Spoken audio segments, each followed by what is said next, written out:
Yahoo minasan, welcome back again with Mr. G di sini. Sebelum Mr. G mulai ya, posisi saat ini rekaman ya, ini sedang hujan. Ya lumayan nggak bisa dibilang deras atau kagak, tapi kalau seandainya ada suara masuk atau suara berisik itu suara hujan re. Yang penting suara Mr. G masih kedengeran lah. Oke, kita mulai aja. One Piece chapter 1030 akhirnya udah rilis minggu malam di Manga Plus. Well, karena manganya udah rilis, monggo without continuing long again, it's time to react new chapter, oke? Let's go!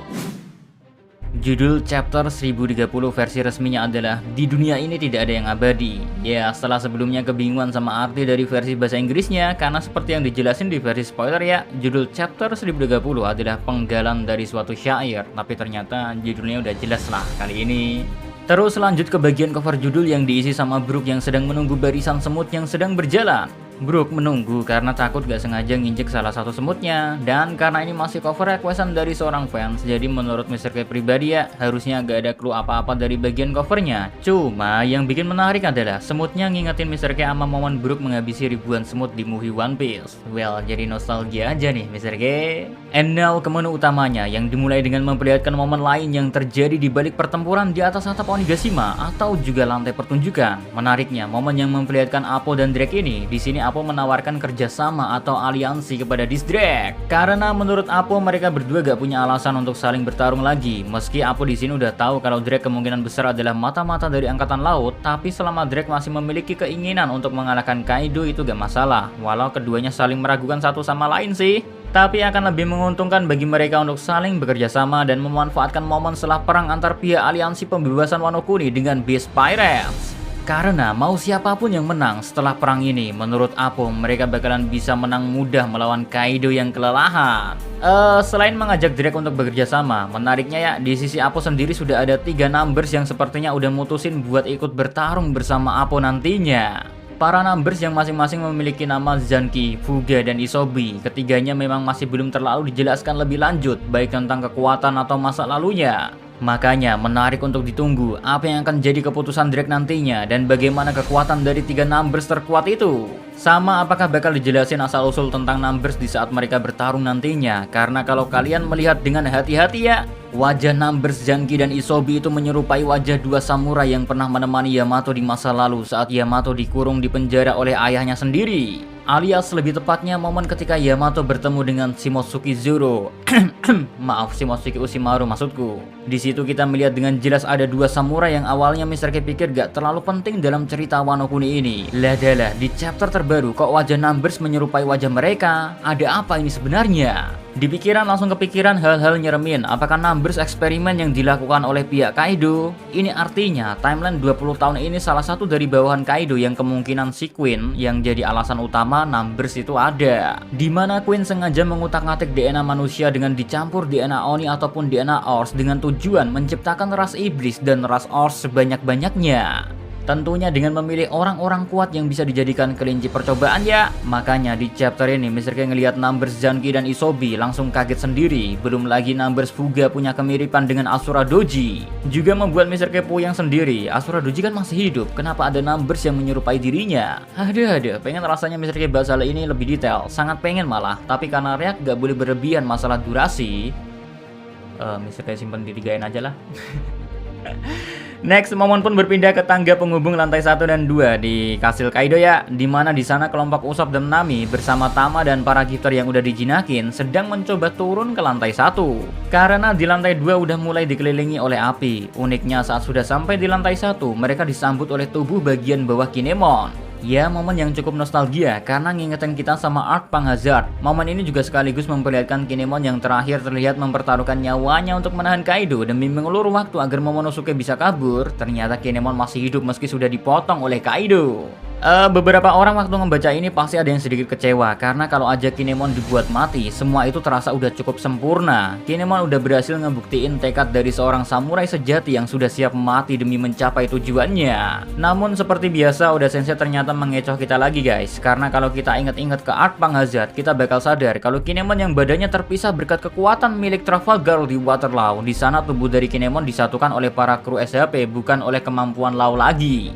Hal itu kayaknya menjadi alasan kenapa Kinemon masih tetap hidup. Kinemon sendiri juga ngerasa hal yang sama, karena kemungkinan besar tubuhnya gak disatukan dengan sempurna. Jadi meski tubuhnya terbelah, Kinemon gak langsung mati. Well, alasan yang digunakan oleh Oda Sensei untuk bikin Kinemon masih hidup ini seenggaknya mengobati sedikit rasa kecewa dari beberapa orang yang menginginkan kematian untuk Kinemon. Karena cara Oda Sensei ngebuat kita semua lupa, sekaligus ngebuat kita semua mikir kalau Kinemon udah disatukan kembali, memanglah jenius.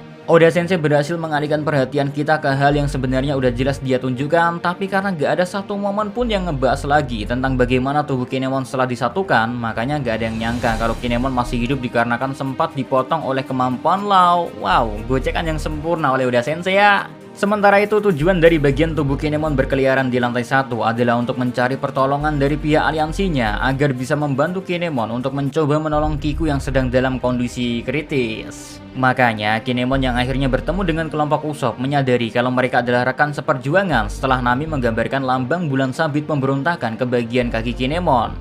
Usopp yang sadar kalau kondisi Kinemon juga sedang tidak baik-baik saja karena dari bagian tubuh bawahnya saja ya keluar banyak sekali darah. Akhirnya memutuskan untuk berpisah dengan Nami dan Tama untuk ikut ke tempat yang diinginkan oleh Kinemon dengan bantuan dari Hamlet. Sedangkan di tempat bagian tubuh atas Kinemon sendiri, kita bisa melihat Kiku yang memang kondisi sangat mengkhawatirkan. Entah masih hidup atau tidak, tapi Kinemon pun hanya bisa berharap dia masih sempat membawa pertolongan dan mencoba sebisanya untuk menolong Kiku. Lalu di tengah momen Kinemon yang khawatir dengan kondisi Kiku, dia mendengar suara Orochi yang sedang berbicara melalui denden musim milik Kanjuro. Di sana Orochi terdengar meminta kepada Kanjuro untuk menutup pertunjukannya dengan persembahan terbaik miliknya demi memenuhi dendam seluruh klan Kurozumi. Orochi selain memanas-manasi Kanjuro untuk memberikan pertunjukan penutupnya, dia juga meminta Kanjuro nantinya untuk mengarahkan karya terakhirnya ke arah gudang penyimpanan senjata milik Kaido. Karena seperti yang kita tahu, di gudang itu juga terdapat banyak bubuk Meishu. Terus Kinemon yang awalnya mengira kalau dia sudah berhasil membunuh Kanjuro, jadi terlihat cukup kaget waktu Kanjuro menjawab perkataan dari Orochi. Dan ternyata Kanjuro masih memiliki sedikit tenaga terakhirnya, jadi dia pun menggunakan nafas terakhirnya untuk membuat persembahan terbaiknya, yaitu Kazembo atau semacam iblis api yang siap melahap apapun yang dia lewati. Menariknya, selain bentuk dari Kazembo yang mengingatkan kita akan bentuk smiley di Panghazard, gambar dari Kanjuro juga anehnya masih bisa bertahan. Meski kalau dari momen itu dikatakan kalau Kanjuro udah sekarat dan gambar itu adalah pertunjukan terakhirnya, maka harusnya Kanjuro udah bisa dipastiin is dead lah, harusnya sih. Tapi anehnya gambar dari Kanjuro tetaplah hidup, padahal penggunanya sedang dalam kondisi gak sadar atau lebih parahnya mati. Karena awalnya kita semua pasti mengira kalau kekuatan buah iblis akan menghilang saat penggunanya pingsan atau dalam kondisi tidak sadar, seperti yang terjadi pada Sugar yang dibuat pingsan oleh Usopp. Sehingga semua orang yang telah berubah menjadi mainan bisa kembali berubah ke bentuk manusianya. Ya, emang ini bukan kejadian pertama kali, karena hal yang sama pernah dilakukan oleh Otama yang juga gak kehilangan pengendaliannya kepada anak buah dari Kaido, padahal Otama sempat kehilangan kesadarannya. Kalau dilihat dari kemungkinan yang paling masuk akal untuk menjawab semua kebingungan ini, kemungkinan paling besar hal ini ada hubungannya sama awakening dari tiap buah iblis yang memiliki potensi berbeda-beda, sehingga semua hal yang gak bisa dijelaskan akan menjadi bisa diterima.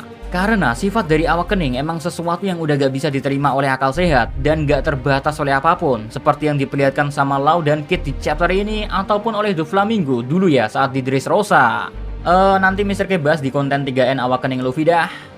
Next, momen pun pindah memperlihatkan sedikit rangkuman dari semua yang sedang terjadi di Wano Kuni. Mulai dari Momo yang sedang berusaha mengumpulkan sedikit demi sedikit awan api untuk bisa menerbangkan Pulau Onegashima, lalu festival api di ibu kota bunga yang masih meriah lah. Terus ada juga momen yang memperlihatkan Robin dan Brook yang sedang mencoba mencari jalan keluar karena dikelilingi oleh api. Lalu CP0 juga sudah diperlihatkan sedang bergerak, sementara pertarungan di lantai pertunjukan atau atap Onigashima juga masih berlangsung dengan sengit. Nah, waktu Mr. K melihat momen ini, aku langsung kepikiran kalau Brook kemungkinan besar menjadi salah satu orang yang menahan anggota CP0. Secara Brook belum bertemu dengan lawan yang sepadan di Arc Wano Kuni. Terus kalau gak salah masih ada juga Usopp dan Nami yang juga sama-sama masih belum diperlihatkan bertarung serius.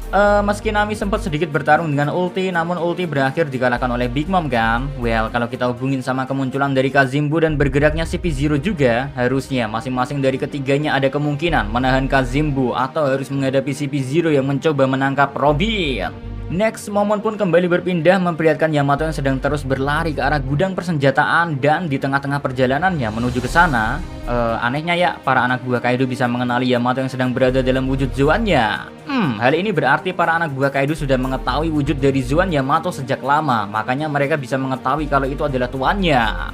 Anyway, kondisi dari Yamato juga menjadi tambah rumit. Selain dia harus berharap Momo bisa sedikit mengulur waktu agar dia punya waktu yang cukup untuk ngehentiin api yang mengarah ke gudang senjata, sekarang dengan kemunculan dari Kazembo buatan Kanjuro ngebuat waktu dari Yamato semakin sedikit. Karena kalau Yamato sedikit aja terlambat, maka kejadian seperti di Arc World Cake Island waktu kotak Tamate Bako yang berisi bom meledak dan ngebuat hampir seluruh kru Big Mom bisa aja mati seketika karena jatuh dari ketinggian, mungkin akan terulang kembali di Arc Wano Kuni. Sementara itu di saat Yamato sedang menuju gudang senjata, dia juga melihat serangan gila dari Big Mom yaitu Ikoku yang punya daya serang sangat besar, sampai-sampai dampak dari serangannya tembus ke bagian lain dari tempat mereka sedang bertarung. Selain berhasil menghancurkan sebagian bangunan dari kastil, serangan Ikoku milik Big Mom juga menghancurkan banyak robot besi buatan Kid. Namun untungnya Kid dan Law yang ternyata udah mempersiapkan rencana serangan balik di mana mereka sepakat untuk menggunakan kekuatan awakening mereka, akhirnya mulai melancarkan serangan balik ke Big Mom. But sebelum ngebahas tentang awakening dari keduanya, satu hal yang harus diingat di sini adalah konsekuensi dari penggunaan awakening yang ternyata sangat menguras tenaga. Apalagi di sini ya, kondisinya Law dan Kid masih belum terbiasa dengan kekuatan tersebut. Makanya buat yang nanya kenapa kekuatannya baru dipakai, ya karena resiko penggunaannya sangatlah besar. Anggap aja serangan dari awakening mereka nggak berhasil ngalahin Big Mom ya, berarti udah pasti kan Kid dan Law bakal langsung kalah karena posisinya mereka kehabisan banyak sekali tenaga. Dan kita aja tahu waktu Law kehabisan tenaga lawan Doflamingo, Law bahkan kesusahan buat bikin satu room doang. Makanya Kid bilang karena mereka gak bakal bisa ngalahin Big Mom dengan cara yang biasanya, mereka mau gak mau harus ngambil resiko dengan ngegunain awakeningnya sekarang. Terus kita bahas satu-satu tentang teknik awakening Law, dimana pertama dia ngegunain Chrome yang bentuknya mirip kayak Room, tapi kalau dari penjelasan Law, Chrome bisa menciptakan gelombang kejut dari dalam tubuhnya. Lalu dengan Anesthesia milik Law ya, dia menyelimuti Chrome yang dibuatnya ke pedang milik Law. Dan di momen selanjutnya, Big Mom terlihat tertembus oleh pedang milik Law. Dan seperti yang dikatakan oleh Law, kalau meski pedangnya tembus, itu gak bakal ngelukain tubuh luar dari Big Mom. Jadi beda kayak seseorang tertusuk sebuah pedang, karena yang sebenarnya ngelukain Big Mom adalah gelombang kejut yang menyelimuti pedang milik Law. Dan gelombang kejut itu bakal menyerang melalui bagian dalam tubuh seseorang. Makanya sekelas Big Mom atau siapapun kalau terkena serangan sekelas itu pastinya bakalan langsung muntah darah. Hal yang cukup mengejutkan memang karena faktanya ini jadi pertama kali kita bisa melihat Big Mom terluka dari sebuah pertarungan. Padahal BG aja dulu bilang kalau kulit Big Mom sangat amat sulit ditembus dan cara buat ngelemahin Big Mom adalah dengan cara nyerang mentalnya. Makanya waktu itu mereka ngegunain foto dari Mother Carmel dan lutut dari Big Mom pun baru berdarah bergores lah. Sedangkan awakening milik Kid yaitu Ascent Pancras, dimana Kid kayaknya harus nyentuh sesuatu terlebih dahulu, baru Kid bisa ngerubah orang yang disentuhnya menjadi pusat medan magnet. Makanya Big Mom yang dipegang oleh Kid langsung menarik semua benda kayak besi atau logam ke arah dirinya. Dua awakening yang diperlihatkan sama Kid dan Law ini ngebuat kita sadar kalau perubahan awakening gak melulu merubah kondisi sekitarnya menjadi kekuatan dari buah iblis seseorang, kayak yang pernah ditunjukin oleh Doflamingo ataupun Katakuri. Cuma yang jadi pertanyaan adalah bagaimana cara membangkitkan kemampuan itu? Apakah hal itu adalah sesuatu yang bisa didapat setelah melalui pelatihan atau kemampuan awakening akan muncul dengan sendirinya? Dengan pemicu yang berbeda-beda untuk setiap buah iblis. Karena Mr. K yakin, sangat yakin malah Law baru-baru ini dapetin awakeningnya karena di pertarungan besar di Dressrosa, Law belum bisa menggunakan Chrome Anesthesia. Ya makin bertambah aja misteri di One Piece ini, padahal buah iblis sendiri udah dikenalin sejak lama, tapi emang masih belum jelas bagaimana sebenarnya cara kerjanya. Mungkin hal ini emang sengaja disimpan oleh Oda Sensei sambil nunggu waktu yang tepat buat memperkenalkan Dr. Vegapunk, karena kemungkinan besar orang yang bakal ngungkapin rahasia dari buah iblis adalah Dr. Vegapunk, ilmuwan paling jenius yang ciptaannya senilai 500 tahun kemajuan. So segitu aja buat konten react One Piece chapter 1030-nya. Maaf ya suara kersek-kersek hujan ada di rekaman ini. Ya kalau misalnya gak rekaman di saat hujan yang agak deras ini ya, nanti takutnya malah deras. So see you again next time. Adios ya Karamelo. Stay safe everyone. Salam Animania.